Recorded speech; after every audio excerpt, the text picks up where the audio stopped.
Pare Tips ni na Pare Koy.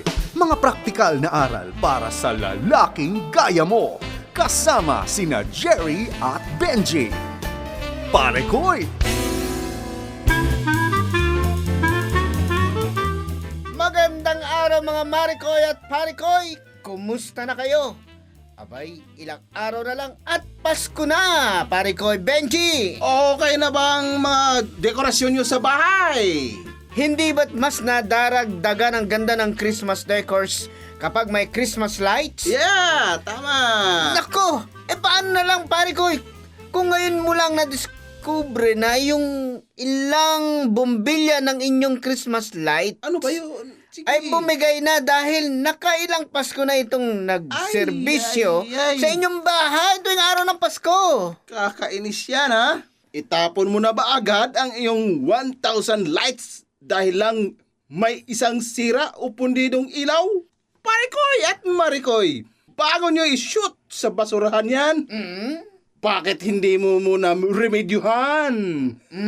Para tipid at may pandagdag aginaldo sa inaanak. Oh. Simple lang ang pag-repair ayon sa wikihow.com.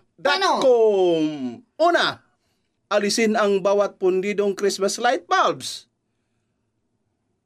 Gamit ang hinlalaki at index finger, dahan-dahang diinan ang plastic base ng bawat broken light upang matanggal ang sirang bulb. Pangalawa, matapos mabilang kung ilan lahat ang kailangang palitan, bumili ng replacement bulbs. Tiyakin lang na pareho ito ng uri at sukat, ha? Available naman ito sa hardware store. Tama. Magdala ng sample upang makasiguro na eksakto at mabili mo na yung kapalit. Tama! Ito ang pangatlo. Kung nakakita ka ng kamatch na replacement bulbs, tiyak magiging hassle-free na ang pagpapalit. Upang matanggal ang isang broken Christmas bulb mula sa sakit, hanapin ang dalawang copper wires na nasa base ng lumang bulb. Itulak pababa ang dalawang copper wires na nasa direksyon ng sahig. Habang nakaturo naman sa kisame ang bulb, hilahin na ang bulb pa itaas at yan na ang hudyat para matanggal ito sa base. Pang-apat na step, makinig ka, Parikoy. Yes! Ipasok ang replacement bulb sa lumang bulb socket at tiyakin na naka-align ang dalawang 2 copper wires sa butas ng bulb's base.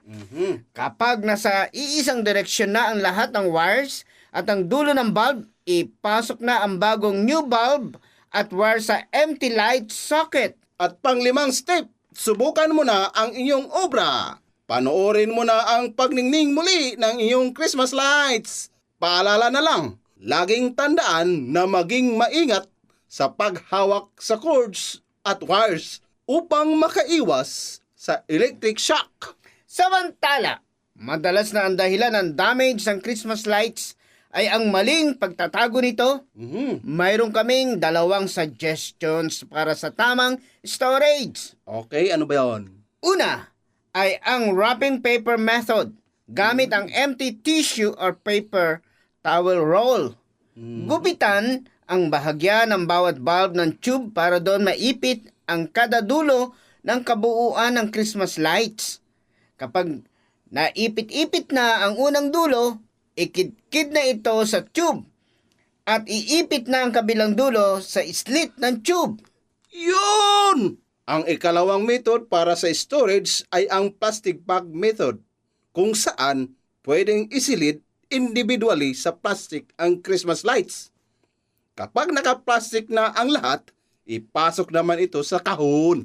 Tiyakin lamang na hindi ito mapapatungan ng anumang mabigat na bagay.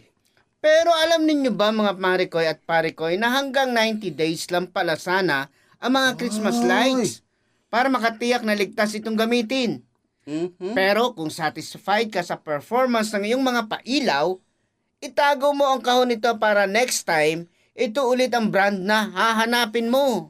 Habol na tip mga Marikoy at Parikoy. Huwag iwanang nakasindi ang Christmas lights ng overnight. Alam nyo naman, madami nang nasunugan dahil dito. Tama! O paano? Maligayang Pasko sa inyong lahat ha. Yes, Sa mga maligayang inaanap Pasko. namin, nako, sama-sama tayong ipanalangin ninyo kami para ipag-pray din namin kayo. Yeah! Kami ang inyong katandem sa pagbuting-ting at buting-ting. Oo nga. Benji! Pare ko'y Jerry! Merry Christmas!